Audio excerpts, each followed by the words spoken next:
Hello, everybody. Thank you so much for joining us today. We're going to give you a really interesting presentation of the TrendBook 2022 Plus, presented by TrendVision, which is part of Vicenza Fair, owned by the Italian exhibition group. But first off, before I introduce the panelists who will be joining us today, we're going to show you a short video. So the video starts now.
Well, thank you very much for that video presentation. I'd now like to introduce you to the panelists who will be joining us today, starting with Akash Das, who will be joining us from Delhi.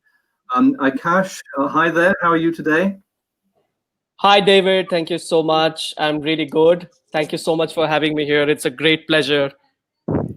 Very good. So Akash, everybody, is a futurologist and a trends analyst. He is a professor at the Mumbai Fashion Design Institute and studies fashion trends extremely carefully and will be giving us a lot of input during the presentation today. I'd also like to introduce everybody to Thomas Lazzarini. Hey, Thomas. Oh, you need to turn your audio on. Turn your audio on. There you go. Can you hear me? Hi, everyone. Hi, David. Hi. Thank you for having me, and thank you for coming live with us today. Very good. So Thomas is a personal client shopper at Farfetch and is also always keenly on the lookout for trends in fashion accessories and jewellery. Both Akash and Thomas belong to the TrendVision team, which is directed by creative director Paola De Luca, who will be giving her presentation shortly. So Thomas, welcome today. Glad to have you with us. Thank you. I'd now like to introduce everybody to Paola De Luca. We all know very well, I'm sure. Paola is the founder and the creative director of TrendVision and the architect of much of the research that will be presented today. This is very much going to be a teaser about the TrendBook 2022. The TrendBook itself will be launched formally at the September edition of Vicenza Oro. Paola, we very much look forward to your presentation. I do encourage people to submit questions on the chat function. After Paola's presentation, we're going to have a little bit of a four-way discussion about some of the findings, and then we're going to open up to a Q&A. So we do encourage people to submit their questions on the chat function during the presentation. So Paola, over to you. Well, good afternoon and good morning and good evening for some of you. And I always thank you for joining us. I'm very excited because I know we are live and you are across the world. I like that we have launched as TrendVision these moments, which are like what we call think tanking. Think tanks where we are exchanging ideas, thoughts, and where I actually always say, looking at the present, what can we do to project and redesign a better future? So today we'll be exploring our research and hopefully inspiration and seeds and food for thoughts for you guys, for marketers and specialists and designers and creative people that can not only get ideas and inspiration, but also maybe contribute to take this dialogue, this conversation to the next level. So it's been my mission and passion for years to kind of bring consumer culture and society culture to the luxury and jewelry industry, because it's not separated. Everything is interconnected. And now more than ever, after this pandemic, moment that we are living, I mean, an historical, I don't want to be negative, but a strong, disaster that we're living in terms of changes, but also which has accelerated incredible evolution. Now more than ever, we realize how everything is linked. The economy, our, sentiment, the industries, the digitization, being offline and online. Now more than ever, we cannot escape this liquid vision, the liquid economy, the circularity of what's happening around. So trend forecasting and study emerging phenomenon the way we do, and package it in terms of informations and ways of viewing the market and also consumers, that hopefully is going to help you to manage your business and take it to the next level. So let's start today's session. Let's go with our presentation. If my computer goes, because every time there is some kind of, it's called live, it's like, sorry. Are you there? Yes. Can you see me? Because my computer, okay. Thank you. Sorry, we have always some kind of disaster. That makes it interesting. So here we are, it's like, actually, I mentioned that earlier, we as, futurists, and in this venture, I'd like to include also, my team and who we are, like this, very interesting group of, people, which include Akash and Thomas and Ash and many other people. They're joining our group. We recently presented in Mumbai cracks. But really we didn't know we were anticipated that, during the, in time of crisis, really that's where evolution happens. And what happens is in time of crisis, there is always a new life cycle starts and urge fresh thinking. But let me go immediately to the part that is interesting, but even more, before I start, I would say that there is a very important, happening that, it's in the last couple of weeks, these things of, what Black Lives Matters, and everything that has been happening with, civil rights movement and Greta Thunberg from last year. Activism has become a very important element of our life, and we cannot start, talking about these topics, before we talk about what's happening now. So, COVID-19 has accelerated, sentiment that they were there already. I mean, nothing is new. I mean, last 2 weeks ago, we were presented season 2021, which was, in terms of TrendBook, which was actually presented last year in 2019. And going through all the topics and all the exploration, the cultural shifting that was kind of already projected, everything was there already. So let's look at these, macro themes, which include holisticism, paradoxism.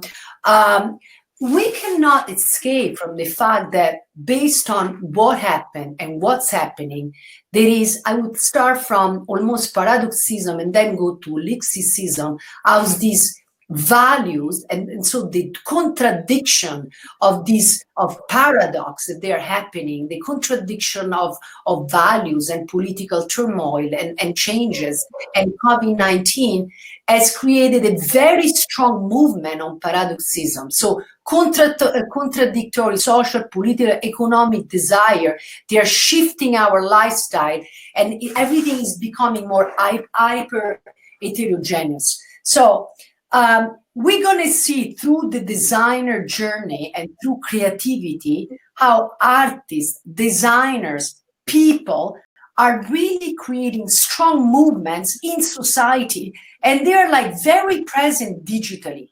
Crowdfunding, people helping each other, and is becoming part of luxury. And more than ever, I would say that there is a new emerging phenomenon where young generation, and I'm talking about from Gen Z to millennial, are really becoming activists, and I would say artivists. This uncertainty, this turmoil is also bringing this new approach that we call holisticism. So holisticism as a new kind of, I would say, what is also called lucid mind, a lucid way of living, a way that is kind of bringing a holistic / spiritual approach to life, which is impacting, the way we are designing, the way we are creating. The Metropolitan Museum, it will be opening in the fall, an exhibition about fashion, about time, and how fashion can last in time, and is bringing somehow the concept of slow design, slow fashion, new movement made with love. And actually, I'd like, for 1 second, I'd like to bring for a little while Akash on board, talking a kind of elaborating a little bit of paradoxism and holisticism. How would you like, Akash, to reinforce the research that we started and talk about this thing? Do you like to share something about this? Thank you, Paula. Yes, absolutely. I think what you said makes a lot of sense. And I think, the fact that we are seeing both holisticism and paradoxism together is going to be a very interesting time as we move ahead. Because, I think paradoxism also talks about the amount of choices, the abundance that we are going to be having in the future in terms of connectivity, in terms of relationships. But, because of that very reason, there is going to be a lot of polarities that are going to be coming in. We're going to be seeing, people consuming a lot as well as people consuming very, very less. And there's going to be sort of like a constant, bipolarism that we are going to be seeing because of that, because there's so much information, and, people are going to find it difficult to actually decide what is going to be their way of life. And I think as we speak about it from a brand standpoint, we speak about how do you declutter your information, how do you declutter your communication, and, how do you provide to an increasingly paradox society, because, there are people who would want to completely, in terms of relationships, there are people who would want to be single for longer, and there are people who are, trying to explore multiple different kinds of relationship. And, the same, the paradoxism also has another spectrum to it. And, what we are observing is this, this new breed of people who are not just sustainable about one thing, but they're trying to bring sustainability into multiple things in their life. So it's not just about consuming less, but it's about consuming right.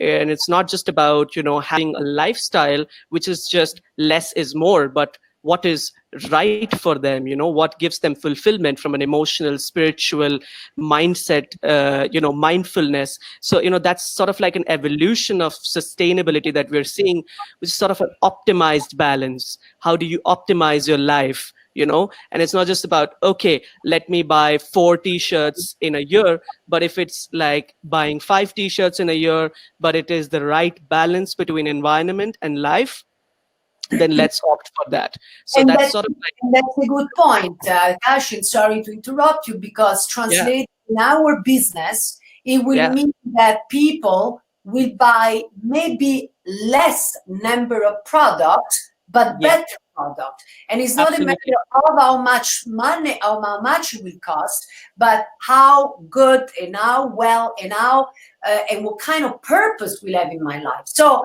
this concept, and this is what I feel it's very interesting to be interdisciplinary more than ever, what we call, and we'll talk about this like just a little bit, later, about being siloless, that everything is interconnected. I mean, I don't believe there is fashion and then there is jewelry and then there is accessory and then there is technology. It's all linked together.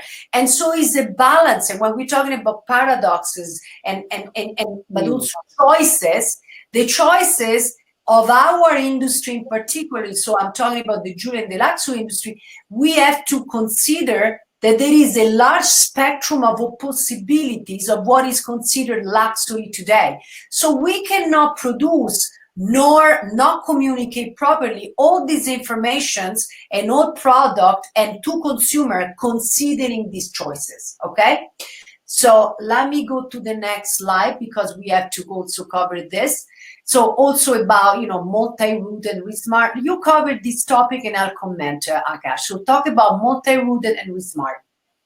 So yeah, one of the things that we're also observing is, we're diversifying a lot. I mean, Gen Zs and millennials are currently the most diverse ethnic cohorts that we see right now, and the diversity is increasing. And it's not just racial diversity, it's diversity in tastes, it's diversity in mindsets, and the amount of the acceptance and the tolerance levels are also increasing. So the idea of multi-rooted comes from the fact that we, as we move ahead, we are not going to be geographically defined. We're going to be individuals who are going to be emotionally defined and defined by the lifestyle choices and the thoughts and opinions that we have. So we're going to be multi-rooted individuals. We might come from one place, but we work in another. We have a relationship in another place, and we would be, truly speaking, a multi-global individual. So the whole idea of globalism is also going to expand, and we're going to be becoming local and global at the same time. So that's basically the whole idea of multi-rooted. But at the crux of it, it's about diversity, it's about inclusivity. It's also about understanding that everything is going to become a lot more heterogeneous. The tastes are going to become a lot more broader. And how do we sort of prepare for that kind of a future is what multi-rooted is going to be about. And let's move to Resmart and the whole concept of new movement of smart tech culture, but also a smart tech associated with human being, like a warmer tech. I mean, we have seen the paradox of accelerations that happened in the last 3 months is the cause of pausing. The world has accelerated at the moment that paused, where we stopped for 3 months in quarantine, and next thing you know, we had completely a quantum leap of technology, digitization, and way of interacting. And even though few people were multi-rooted already, like me, for instance, or you, some people were like always multi-rooted, all of a sudden everybody has to become multi-rooted, and everything, and everyone had to become more digital despite of their lifestyle. There is no choice. So you want to share your the feedback about Resmart? Yeah. So, the idea of Resmart essentially,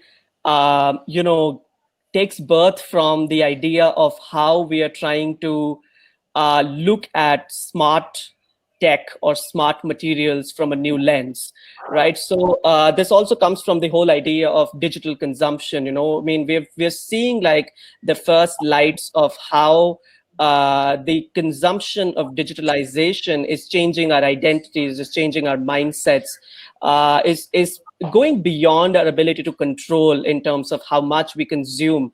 And this is the first time we have started realizing that we need probably a control factor. We talk about Instagram starting up with its, highlights that how much consumption of Instagram you're doing, or there are multiple different apps which are doing it, which is where this whole idea of re-smart comes in, which is like, you have to relook at what smart tech, just because we're creating a smart technology does not mean that, the consumption of that is strong enough. So it sort of starts a new wave of identities. It sort of starts a new wave of ideas as to how do we create smartness, which is a lot more collaborative with human beings, right? And, what are human needs, right? A human need is to be connected to people, but while Facebook and Instagram and social media is keeping us connected all the times, millennials are considered to be the loneliest generation ever. So how did that happen? Millennials are supposed to be the most connected generations ever, but they turned out to be the loneliest generations ever. So there is a paradox here as well, which the Resmart is trying to tackle, right? Which the Resmart is trying to say that, can we focus on technology which is collaborative, which holistically looks at what human evolution is going to be about, right? I think, Akash, that I might have the answer. I think that the answer is that you need old people like me. It's like meaning. No, I'm just joking. I think that being multi-rooted means also an interconnected, and the paradox is like mixing up of generations, where I think that we can bring the socialization and being social of the previous generation with technology at the same time. What Right. is like Gen X, like me, which are like the 40s and then the 50s, they need to be more digital. You said something very interesting about digital consumption and smartness, because our audience, and now I have to be the translator, is like people in the audience is mostly from the jewelry industry. They're going to say, okay, what does it do for me? Well, most people, look at us. We are an exhibition. We are representing an exhibition organization, a trade show organization, retailers and manufacturers. There is no apparently physical place to present collections, to do business. So that's where the digital consumption and smartness come into place. How can I be visible without being physically traveling and going somewhere? Which doesn't mean then it's not useful. That doesn't mean will disappear, but it means that there are moments in life, whatever it is, there is the pandemic or not, we need to do this. We can, I myself, I was on a flight every other week, but can we on a flight every other week in some place in the world? Can we be selling only by going somewhere? So there are new ways of being and interacting that we need to explore. In addition, and I'm talking to my colleagues of the jewelry industry, the point is, how can we interact with our consumers if we don't know who's the consumers? So being smart and having digital consumption is about who's these people? How can I navigate socials? People is still, some people, most people, which are not the natives, the digital natives, they're talking about, okay, let's do a website. But the website is obsolete. The website is one element of the puzzle of being digital. So all of a sudden, there is a new knowledge that has to be acquired in order to do business. But let's go immediately into what we have identified as themes, design themes for the upcoming seasons, which are reflecting exactly what we've been discussing. Slow acceleration, which translates into alternative material, organic forms, minerals, made with love, slow design. Opti-minimal, minimalism with comfort, optimized materials, simplistic, pure and authentic. It's a neoclassic, neo-luxe. It's the neo-core. Holisticism, reconnecting with nature, imperfection, handmade. Also here, made with love, handmade and unfinished, rock and crystals. And again, crossover, polar opposite, they're clashing. In a way, the paradoxes that, now they're coming in design, but also hyper-expressive design, which is reflecting our hyper-identities that, Akash was mentioning. What does it mean? it's playful, it's bold and quirky, it's celebrating life. But then also let's go to what we have named positive darkness, positive pessimism, or let's call it, also ghost forest. But anyway, dark desire, hedonism, sensual material. We're going to see it in reality. And then, multi-rooted translates into nomadic, responsible travel, tribal influence, or neutral digital tribes. And then ancient mode, ancestral roots, reviving heritage, past historical references, new age heritage. And then last but not least, siloless, borderless, punk, suburban, genderless, and so on. Now, we have picked only few of these themes, 4 of them, in a very kind of generic way. This is a preview, this is an overview. The trend book will be actually out officially in September. And today we are just touching base on what we feel very strong about these themes, and they are associated to what we always connect, consumer value, cultural shifting, and then how we reflect on product. Now, just a note, and then I will involve actually just in few slides, Thomas, because for us it's very important. We are very connected digitally, and we actually being in digital consumption and smartness, in the sense that we are following online community. So we are kind of following algorithm, following the hashtags. So all these, let's say, hashtags are not here by coincidence, because if you start using them, and I advise you to start following some of them, you will realize that whatever is being mentioned or presented here, it's part of movements that they are existing already. And by starting following 1 or 2 or 3 of these hashtags, you will discover designers, artists, intellectual, real estate companies, jewelry designers, fashion designers, people that they are following these things. So this is existing. And if you start following and viewing things the way we are as specialists in this field, you realize that how business it makes sense with business, in terms of communication, in terms of product, in terms of language, semantic, and products. So as you can see, of course, here we have made a selection. We are not necessarily saying that this is the only product, because we are giving an overview, but this is about what we have identified as opti-minimal. It's minimal, it's asymmetric, it's sleek, it's clear, it's also alternative material. But definitely would like to say that wearable art is very important. Another very important note, it's about what we called commodities product. It will make a big change, because people is not going to buy anonymous product anymore. So even what is called core, or let's call it new core or neo core, it will have to be meaningful, has to be thoughtful, has to be redesigned in a clever way. A tennis bracelet, a hoop, has to be rethought, redesigned. So in the spectrum of business, we have seen in the last several weeks that very expensive, haute jewelry pieces have been sold online, but also design pieces versus, let's say, what maybe is not needed, like product that is anonymous, is not well communicated, is completely stagnating. So that is something, because the truth is, jewelry might not be needed in a time of crisis unless they are not linked to something that is meaningful. And now we're going to be talking also about how designers and certain brands are incorporating meaningful values in the sales and the storytelling of the product.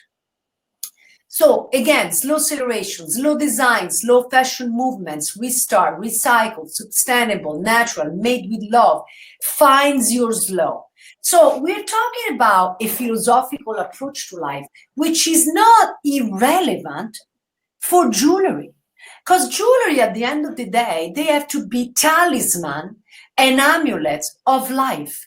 Regardless if they are an actual talisman, it's the meaning that we give to that. And so having an object of desire or an object that defines who we are and our value, it's meaningful for consumers today, now more than ever. So if a material, a shape, an object, a stone, shows these, is reflecting this value, it is meaningful because it defines the consumer and the person that will wear and carry this object. And we have made a selection of some pieces. We have made a selection of handmade and what is called made with love. And even the roughness and the imperfection of these pieces are very rare. And even the most kind of unexpected mixes, you know, we're showing the example of, you know, emeralds and pearls combined. And they are like rocks. They are not even, you know, again, polished pieces. Even in this particular direction, they apparently unpolished as a value. And then I'm going to go to this very important, I would say, kind of a crack, you know, an important crack, kind of like a very, it's what we have defined siloless, which is borderless, suburban, lockdown, dark days, Black Lives Matter, activism, and artivism. Now, when we're talking about Black Lives Matter, we are talking about Black lives, but also new civil rights, which includes minorities, includes everybody that feels different, and also, you know, they need and they want to express their being, their essence, their belief and value. Now, many designers, including this guy that actually Austin Smith, which Thomas will talk about, which is a New York designer, among many others, they are supporting crowdfunding and initiative on helping whatever, you know, political crisis and civil rights movement we're facing. So especially for a let's call it, you know, these two, let's say, segment of demographic or psychographic, with from Gen Z to millennial, but then it's not excluding older people. It's not excluding Gen X or Gen or baby boomers. I mean, it's like, it's not excluded. That's why I'm talking about demographic in terms of years of birth, but also I'm talking psychographic, which is belief. And here I want to have kindly Thomas, which is actually a millennial, actually is almost a Gen Z because he's in his late 20s, but and is a native in digital native. But I like to talk about Thomas about cool hunting, especially about web hunting, how relevant is the online world and following movements, how you scout sometimes guys, what attracts, why you are attracted to certain people. And let's talk about civil rights, because even you in your, you know, Instagram account, you are being actually, you among many other young folks, they are really believing and expressing these problems that we are facing. Yeah, thank you, Paola. I think you put it on very well earlier when you said, and cellulose is probably one of the themes that really encompasses everything for what is happening right now and the new wave of the TrendBook. You know, you can definitely look at, there is various methods and tools that you can use to understand what is happening around you. But definitely social media, Pinterest, you know, market research are all very important methods to kind of have a bird view of what is happening around you. And as we already said, social cultural movements and things that are happening around us are forging the way that things are happening now, and also how things will be designed or how things will work afterwards, because they are evident all around us, and especially for art and design, which are professions that are, you know, the blossom from emotions, they will be deeply impacted. And the designer then will put their twist on these things and be vocal on what they believe in through their design or through what they work towards of, and also the people that will buy this design will then reflect their beliefs on these pieces. By observing and listening, we can grasp all these various similarities and messages that are out there, then to give them a reason. And web hunting, cool hunting is great because I feel that you always know where you're starting in a way, but you never really know where you're going to end up to.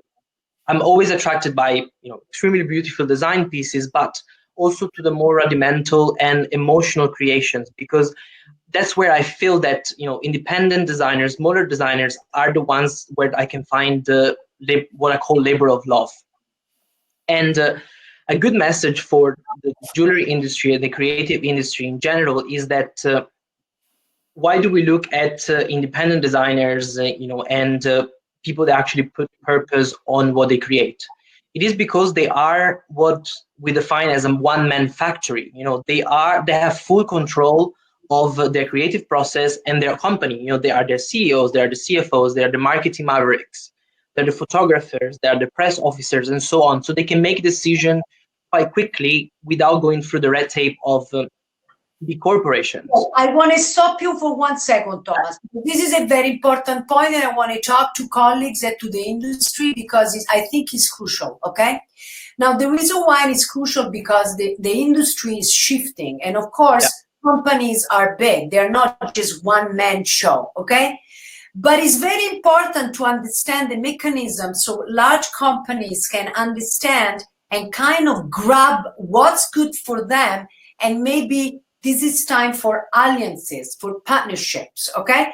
Now, of course, companies, they need to be structured, but what makes independent designers, a smaller company, the indie company, better nowadays? And it's not by chance that even, events are becoming more fragmented. That includes, shows, includes events, includes the fact that we are diverse, and independent designer, like you said, they are like a factory. And in the factory, they are like multimedia and use new media. What does it mean? It means that they're designers, they produce their pieces, they are communicating online their pieces, and sell it to the right consumer. There is not a middleman. Yes, maybe they have a team of people that is helping, but like you said, they are their own CEO. And then the storytelling becomes more effective, and there is let's say the creative process is so powerful. I mean, look at these images. These people, they're like independent designers, and they're very effective because they know exactly who they are talking to. They know their audience because they are their own audience, because they are doing things that they would wear, and because of that, they know exactly who they are targeting. Now, it's unlike what's happening with manufacturing, with retailers. Many times retailers, they don't know what they're selling to, only the good ones. Also because people are behind the counters, they don't know. Maybe the buying is being done by some buyers, and then people behind the counter, they don't know the buyer and the mentality, so there is no training. So now, this siloless vision has to be imported inside companies, and maybe companies need specialist people, I would say, similar to us or others, that they're helping to connect this vision and bring it inside companies, because they are industrialized. Thomas, sorry, that it was a very important point to make, because otherwise companies say, okay, but I'm not a designer. I'm a department stores. I'm a large corporation. We are moving large quantities. How can we do this? And that's where we have to become smart digitally, but also with alliances, and making partnership and interconnection is very important. Yeah, a couple of important points exactly about this is that, once you have full control of your narrative and production, then it becomes much easier to then target exactly who are the people and understand and have a personal approach and build one-to-one relation to your clients. So then you really understand who you are designing for. Yeah. And the use of social media and all these, like online marketing is very important to reach out to your audience. Because most time, independent designer might have low to zero budget, but they can still create something that is amazing exactly because they're not scared of collaborating. They're not scared of going out of their comfort zone and saying, I'm not scared of showing my product somewhere else. I'm not scared of putting my product with something else, because as long as I find somebody that I believe in, I'm happy, to work together. And I think that is very important for a lot of even fashion brands that you can see that are being successful nowadays. They have started to collaborate. They collaborate a lot. And this is because they need to merge consumers. They need to reach out to a new public that they might have been able to sell to before. Absolutely. And but let's go forward. But this is, to me, it's very important. This is what is important. It's not important just to talk about design themes, because the design themes are a consequence of, philosophical and cultural shifting of what's happening right now. I mean, what's happening always, not right now. And then connecting the cultural shifting to consumers and then product. So in a way, this is what we are doing, and we hope we are helping what I call our audience to fish, rather than just telling you, that's what's going to be selling. Yes, of course I can tell you what was going to be selling, but it's not just what I say; it's what's happening because of the certain things, and things are evolving. Things are evolving. They're not still. I mean, the world is moving very quickly, but I would say the macro trends are here to stay. So let's say if a certain product, let's say we're talking about cameos, or we're talking about coins, or let's say, heritage, or, some inspired pieces, they're not going to be ending, in 6 months, because it's a movement. It's a movement of, searching for heritage. It's a movement of searching for historical, inspiration and knowledge, and in a search of creating a new mythology. So how can we create a new mythology if we're not going back to our roots and history? And in being a multi-rooted society, it's very important to be also linked to our roots. And that's why it's not going to go away. But now we have to, in terms of products, let's observe what's happening next. So in this dark positivism, positive darkness, Stranger Things, dark nature, magic, let's look at, this kind of inspiration that is kind of a monstrous nature. Nature is being, and it will continue to be strong. But now, sometimes, I always say, and as a luxury, let's say, as curators, we have to say that the point is not just coming up with new ideas, but to kind of the association, again, the curation of products next to each other. It's usually what stylists do, or the visual merchandiser do, is the association. The objective here is not always to be new in terms of design or ideas, because this is the paradox. If we are looking for slow design and slow fashion, and so product should be less but more meaningful, what is going to make it interesting?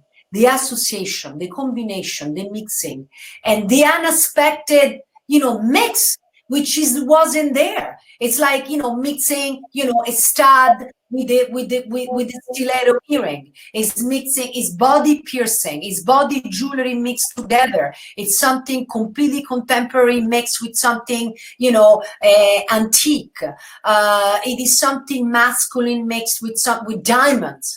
It is being gender fluid, and it doesn't matter if it's worn by a woman or a man or a transgender. I mean, it's the new value that give new meaning to objects.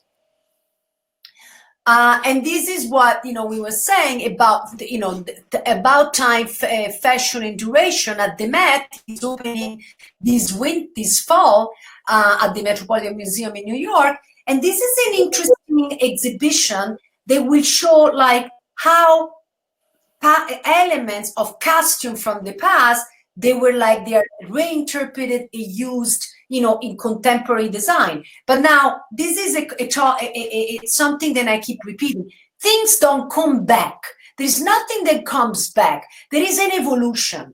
We are taking elements from one particular era or time or objects and take it and make it contemporary. But it's not the whole concept. It's not the entire blouse or objects.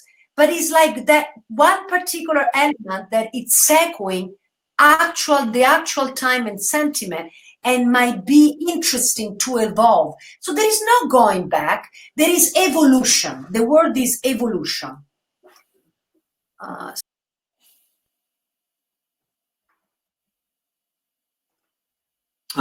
We seem to have lost Paola there. Could I ask the two panelists, until Paola just enters the room again, one aspect. Sorry, it's okay. Back, everything is fine. You know, everything is fine. I don't know what happened. Things happen. You know, it's like, you know, it's like being human. You know, technology, if it would be perfect, would not be human. So anyway, with this, I conclude the presentation. Just, you know, a note on the next webinar, which will be on July 6th, will be focusing just on product, on OptiMinimal. But I think that now, you know, maybe David, you want to basically, you know, take the conversation to the next level and maybe involve, you know, the audience. Well, welcome back, Paola. I was a bit worried there when you disappeared. So, good to have you back. Yeah, I just want to just step back a bit and just think of the big picture that we're in right now with the coronavirus pandemic, and then ask what impact it's going to have on, if you like, jewelry design inspiration going forward. I mean, one of the key problems that the coronavirus has created is it's really been a massive shock to the global economy, with millions of jobs being lost, and the potential for an economic scenario that could be, you know, a serious potentially of the Great Depression. And so I'd like to ask the panelists what the severe economic impact of coronavirus can mean for jewelry design inspiration and psychology going forward. And I note that when there was the Great Depression in the 1930s, it coincided with the period of Art Deco, which was one of the highest periods for creativity in jewelry design.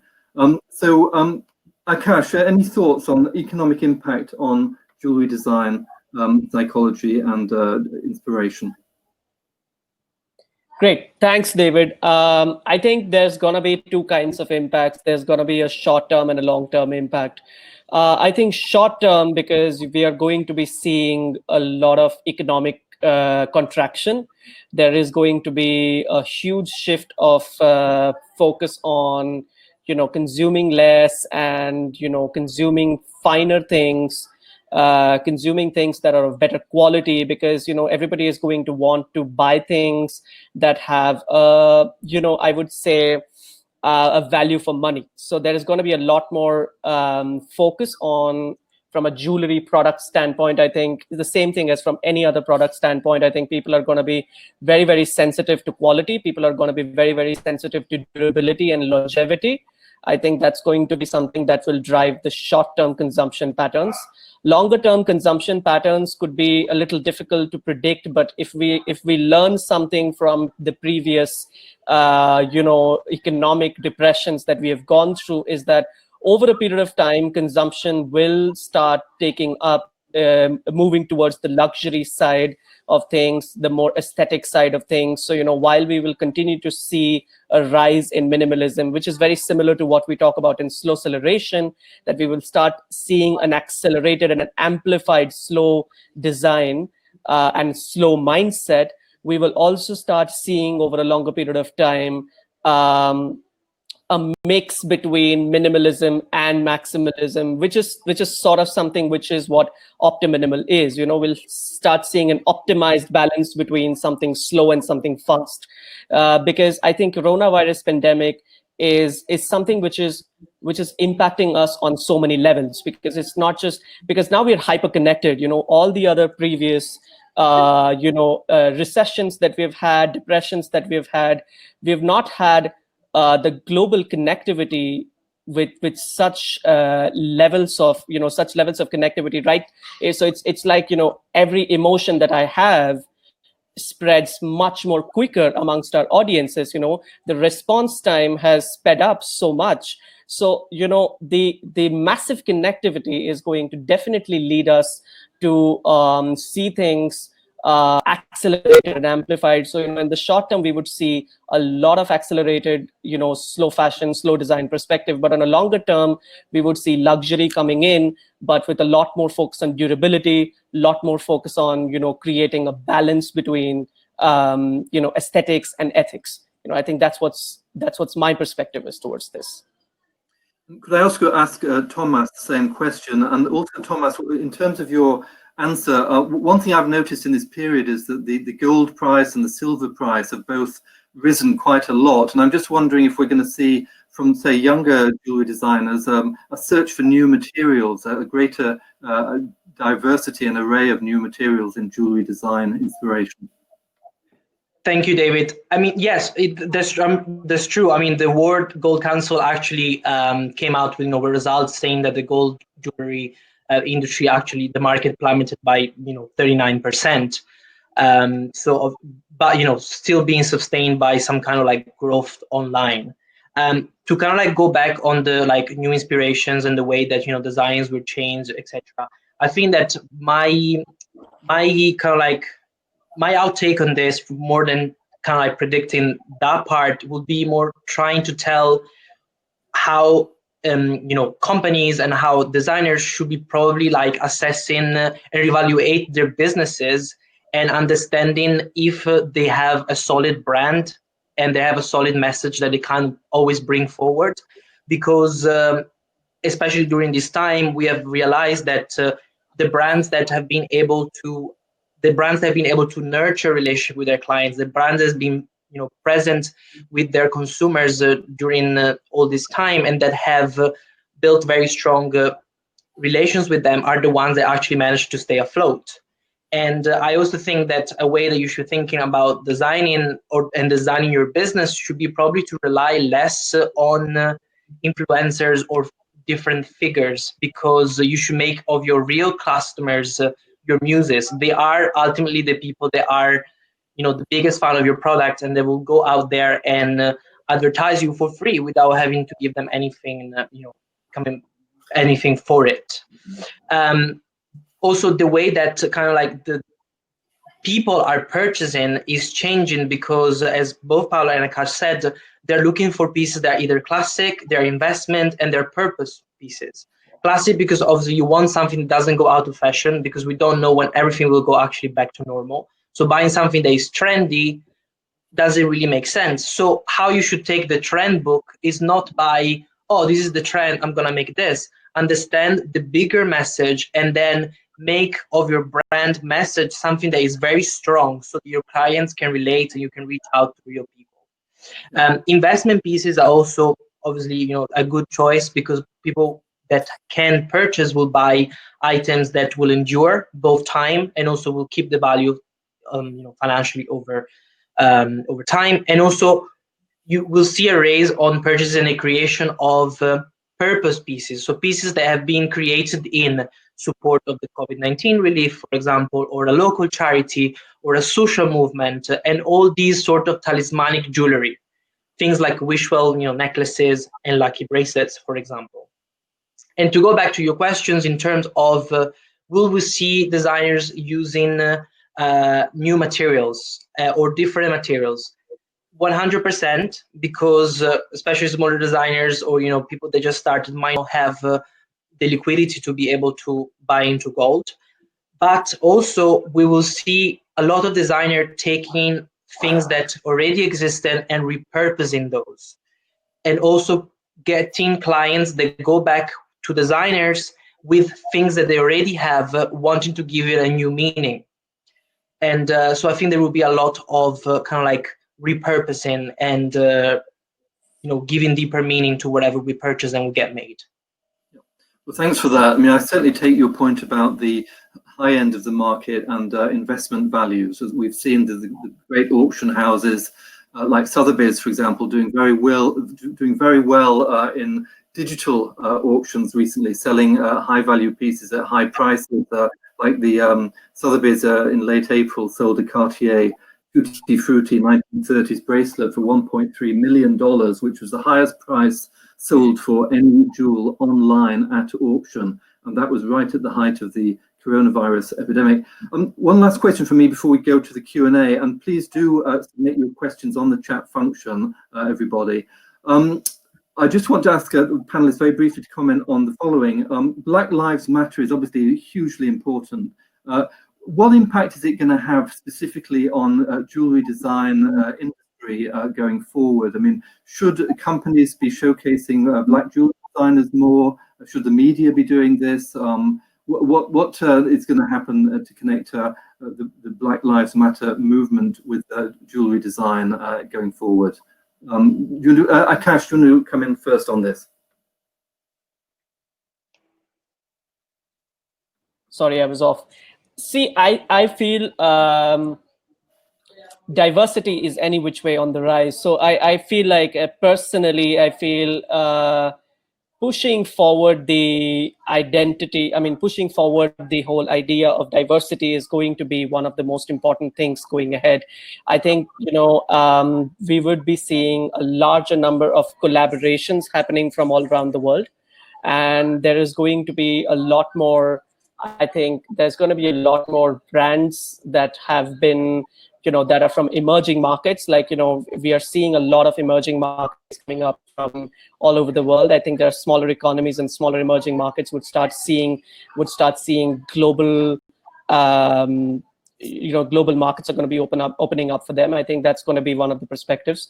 In terms of Black Lives Matter, I think one of the other things that we can probably see is there is going to be a lot of there's going to be a lot of historical context that we will be also seeing coming up in the jewelry section, and as well as in the design section. We would be seeing a lot more focus on, celebrating the history, celebrating the revolution, celebrating the movement, making people sensitized to what has gone on till now, especially, people who have, especially people who have just joined into this particular movement, who, do not have a direct link to the historical precedents.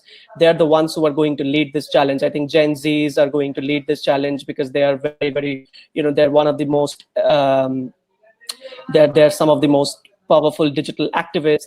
And I think we're going to be seeing a lot more of that coming in from a Black Lives Matter and racial diversity inclusivity standpoint. Thank you. Thomas. Yeah, so first of all, brand and individuals should never be scared to be supportive of any movement. And I know that a lot of brands kind of like didn't know where they were going, they didn't know what to say about it, didn't know their opinion. And I think the main problem stemmed from the fact that they didn't have people representing Black Lives Matter or a lot of Black employees in their industry. So that was the main problem, and the reason why a lot of people actually on Instagram and on social media has made mistakes on the way that they approach this. So we're definitely going to see a big shift on a lot of big corporations and smaller brands on inclusivity and hiring people from every background and from different. They have different ideas and opinions, because we really all are all made from the same nature, and the message that needs to come across is a unison message where everybody is the same. And a lot of activity that I see online has been actually promoting businesses and jewelry brand and shops and boutiques, restaurants owned by Black people, which I think is amazing. It's only sad that it is happening only now. It should always be the case. But I hope that this shift, and these big earthquake in a way that is happening is going to make everybody wake up and understand that we all need each other. Thank you. Paola, and then Paola, we'll move to the Q&A after your response. Well, me, I'd like to basically add, that it's about Black Lives Matter, but it's also related to minorities, civil rights, and everybody that is different. And how is it related to the jewelry industry?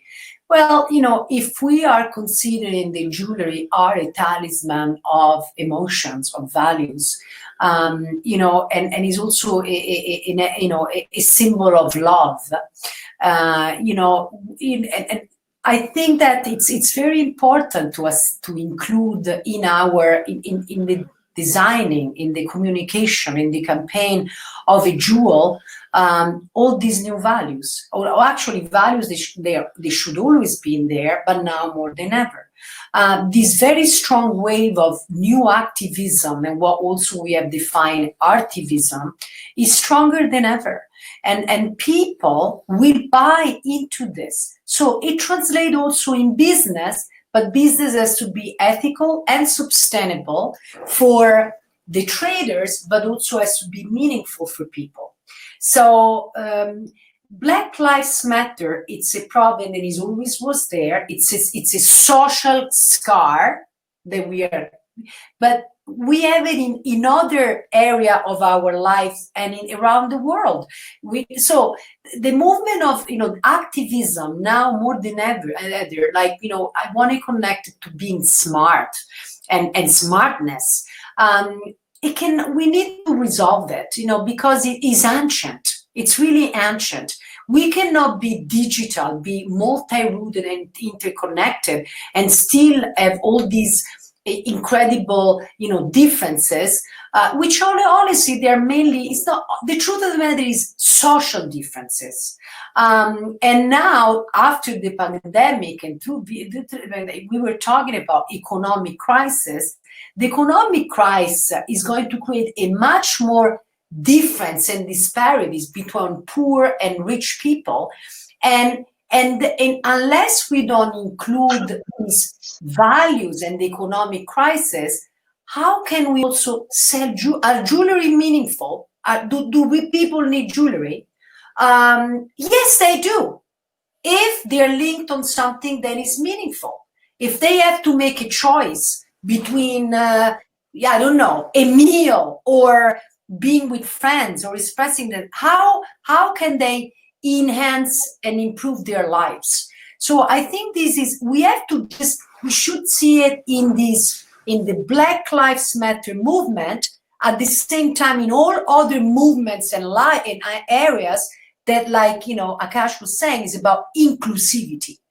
And so even we were recently presented the values like the project, what is the future of diamonds? The future of diamonds itself, when we talk about natural diamonds, lab-grown diamonds, it is very important. Natural diamonds are very relevant. It's very important, and we are like pushing all of it. We are pushing the industry. We are pushing the polisher, the traders, everybody. But at the same time, do we want to spend some time in giving new meaning to diamonds?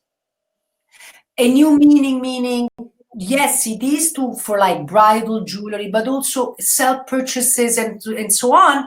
But how are they talking to the new consumers?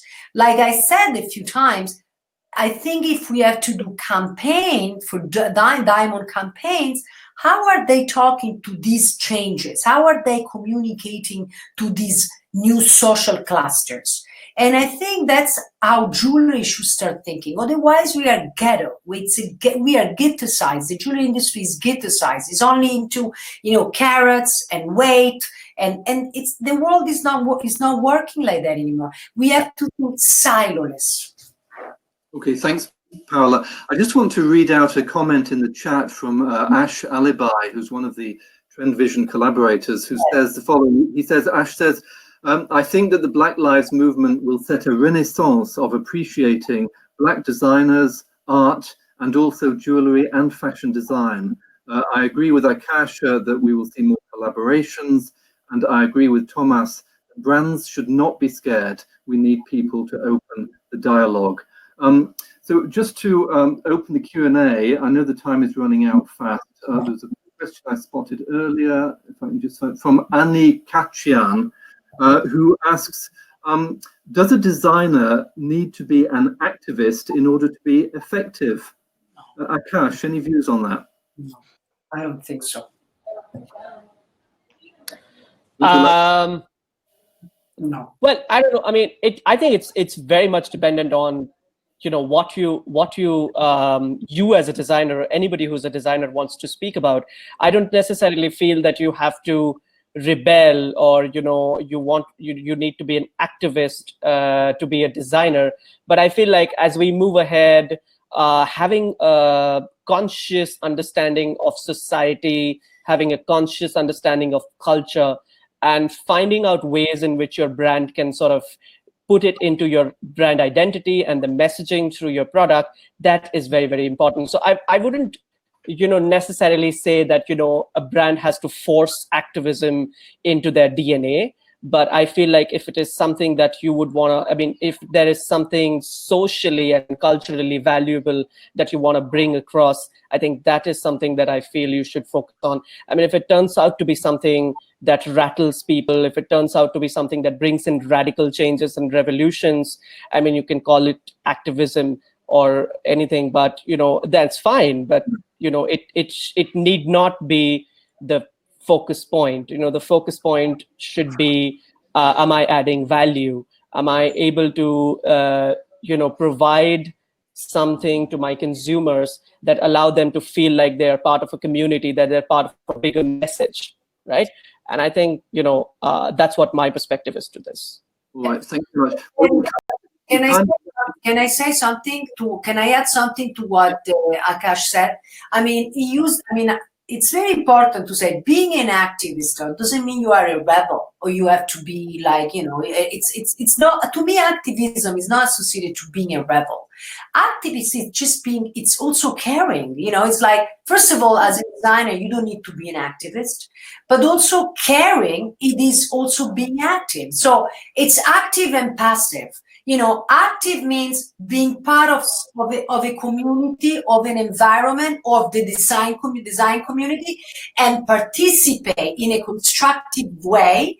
That could be for nature, that could be for people, that could be for an exhibition. And I mean, it doesn't have to be necessarily political movement.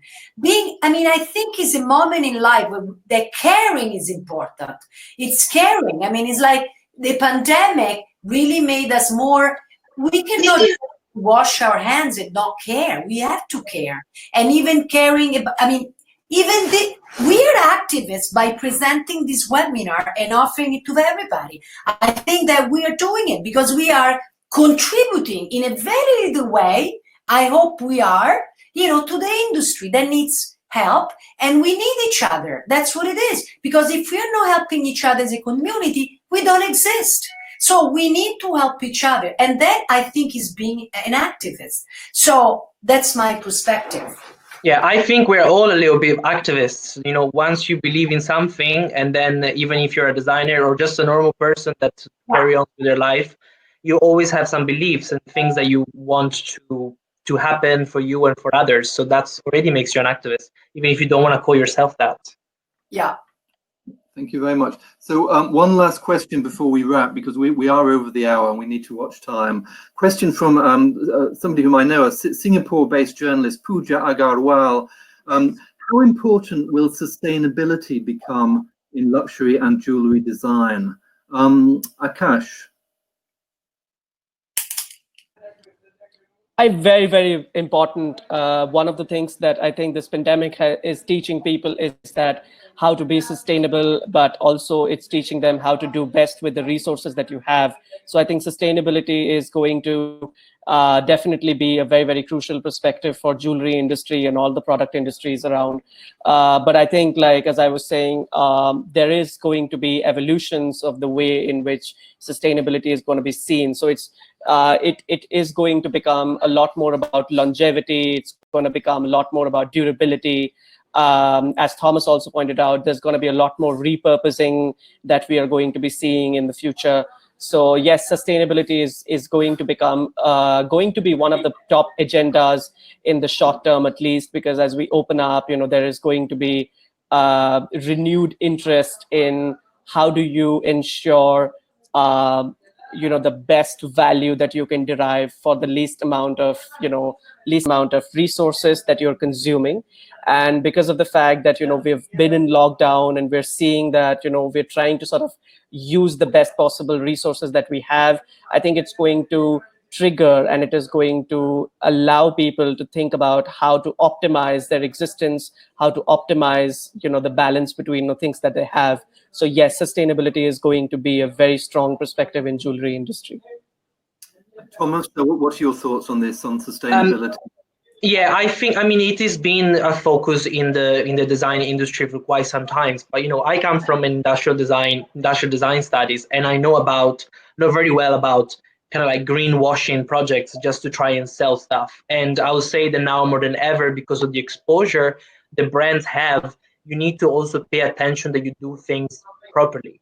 If you want to call yourself sustainable, if you want to launch part of the collection that is called sustainable or repurpose, make sure that you're doing it the right way. Do your research. Don't just do it for economic purposes, because people will find out, because you will defeat the purpose, and also the message that you're trying to push across will not be registered in the right way, because you're just not being real. So yes, it will be very important, and we can all be sustainable in our own way. That doesn't mean that you have to change completely the way that you work, but you can be sustainable even in the way that you run your office, in the way that you work with your workshops, in traveling less, in using social media and video calls more, and so on. Thank you very much. Paola, could I ask you to talk about the next webinar in the series next month briefly, please? Yes, well, in July, every first Monday of the month, we are presenting a new a topic. So next time is going to be Opti-Minimal, and we are going to zoom into a trend from consumer perspective, but mostly also by product. So we'll be actually observing evolution of what is called neo-core, or classic design into the evolution. What are the materials? What are the shapes, the design, the color palette, and so on. This is Tao, my cat, which is going to say hello to everybody. And so it's an interesting program, and I think that would be very inspirational for retailers, designers, and so on. Great, well, thank you very much. I'd just like to thank the panelists for joining today. It's been a really wide-ranging, insightful discussion. So thank you, all of you, to Paola, Akash, and Thomas. I do appreciate everything you've been able to do today. Thank you very much indeed, everybody, for joining us. Do keep in TrendVision, keep watching the Instagram page so that you can join next time on our next webinar next month. Can you say something? John, Paola, yeah.